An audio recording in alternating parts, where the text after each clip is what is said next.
Right. Here goes $100.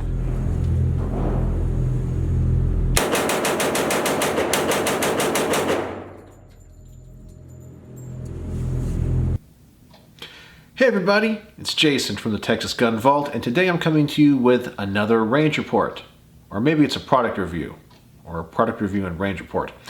Either way, it's on a really cool optic. This is the Trijicon MRO, which stands for the Miniature Rifle Optic, Green Dot.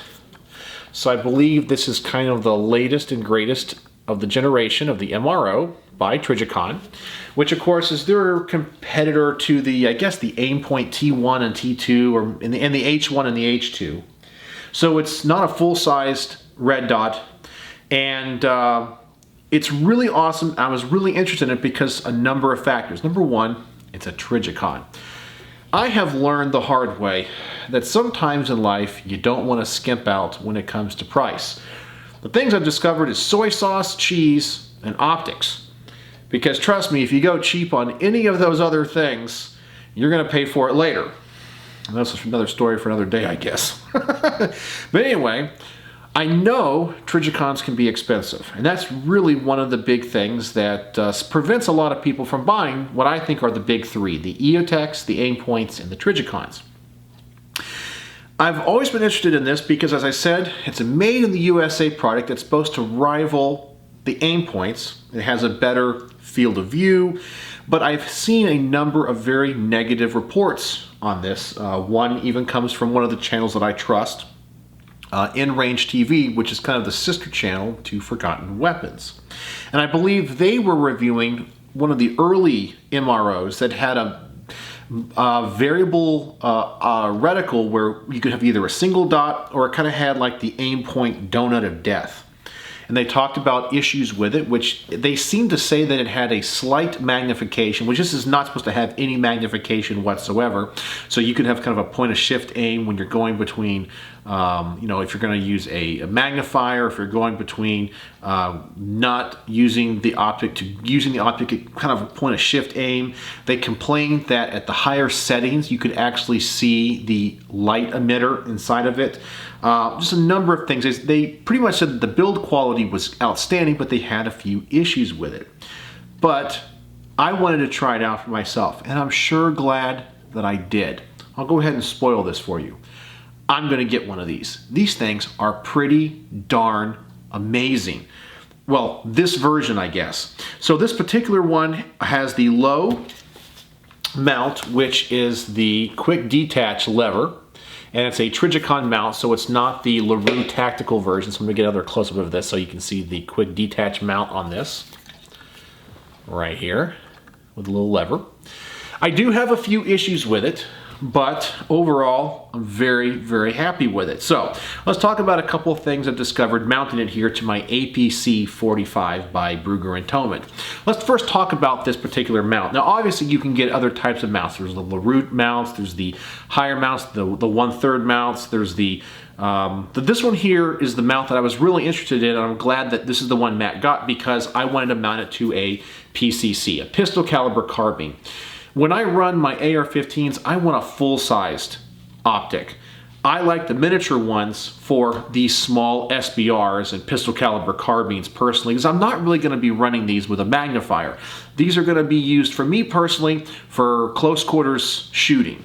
And that's another reason why I wasn't too worried when other channels had said it had a slight magnification. Now, I understand that in the later generations, which is what this one is, that has been addressed. And I can tell you from looking through this, I cannot see any magnification whatsoever. It is, I think, really cleared up from those main issues. I can't see any difference whatsoever. And they also worked on the color. So they also said in the early generations that when you peered through the glass that you had a little bit of like a hue to it. This is very, very clear. So I'm very impressed with the quality of the glass here. But let's talk about this mount real fast. I did have one issue with the mount. Now, I don't want to mess with anything that is not mine. So when I tried to mount this optic here, it comes on and off really easy with the quick detach, but wherever I decide to put it, when I close the lever, it closes, but in order for me to get the lever to really snap, I gotta push it kind of hard. And right there it goes.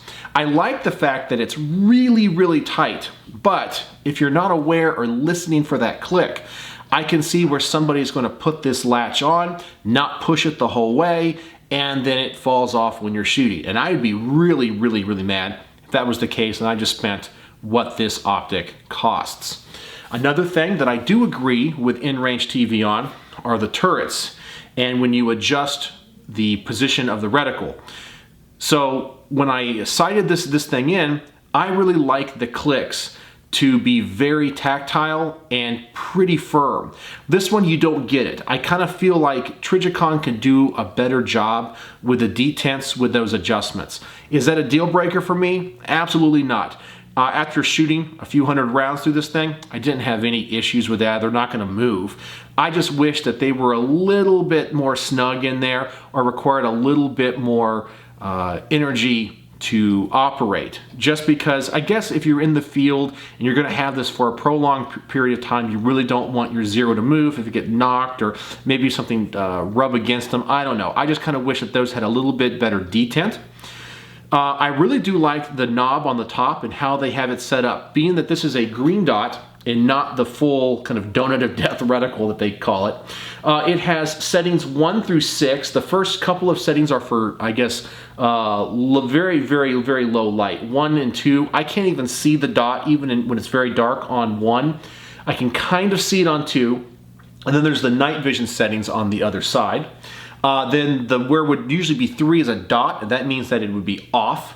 And then you have 3, 4, 5, and 6. I'm gonna try to get this here on camera for you and turn the dial. So down here you have the night vision settings, and you go through this. You can see you have the low light, and then there's the dot which turns it off, and you can go all the way up to 6. So you don't get a huge amount of settings with this. I think you definitely get more with many of the aim points, but the distances between those dots seem to be just the right value. Sometimes with some of the lower end aim points, I really feel like you have one setting which is a little bit too low and the next setting goes up a little bit too high. This, I think, is kind of balanced out. I also really love the color of the reticle. I'm gonna see if I can get this on camera here. Let me get it turned on, and it is green, but what's interesting about this, to me, it's more of a lime green. Let's see if I can get it there. There you go. So it's not what you would really consider to be like a neon green or what you might see in like a green laser. It's kind of more of a lime green. It's a very subdued color.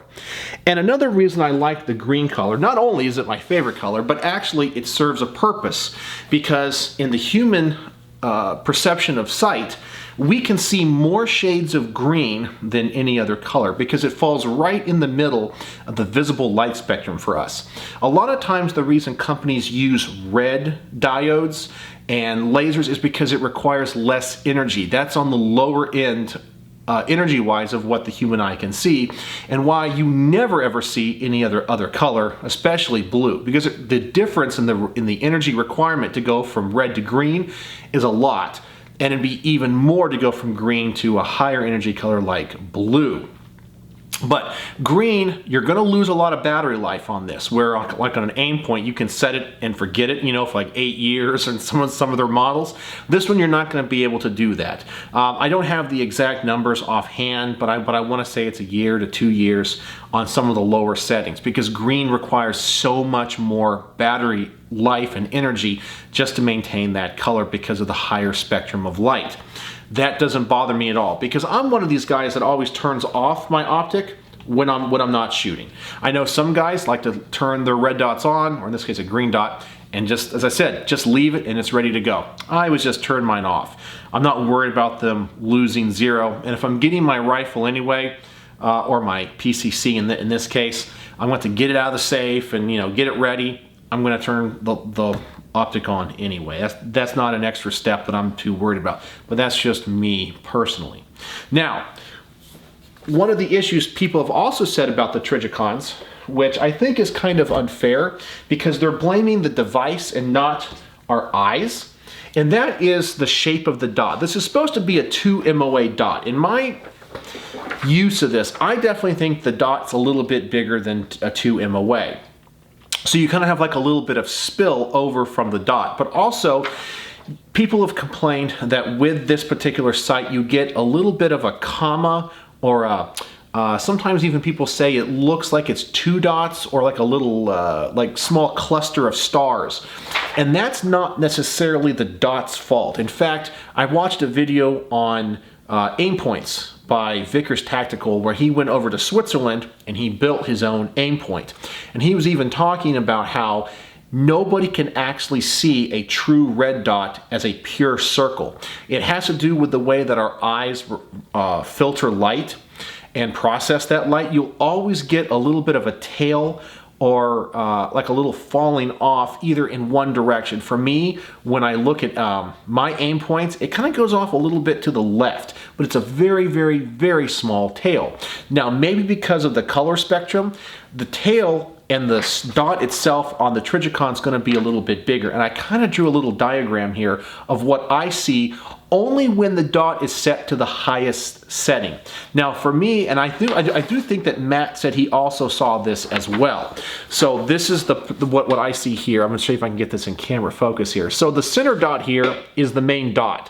And I can usually see at a lower light setting a little bit of a dot over here. And then I get this little tail on the bottom left side. That's kind of what I see. But I only notice that at the highest settings.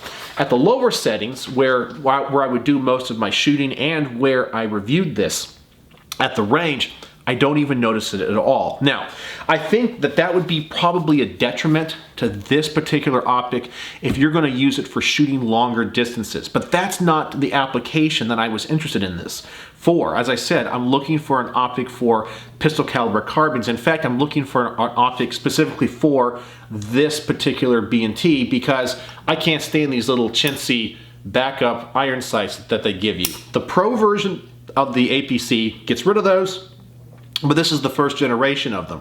So I want to run a good optic on it, and I'm not going to run it magnified, and I'm not going to run it out to far off distances. So having a little bit of spill in the color doesn't bother me whatsoever. Once I got this thing sighted in, I'm going to show you what I did to the target right now.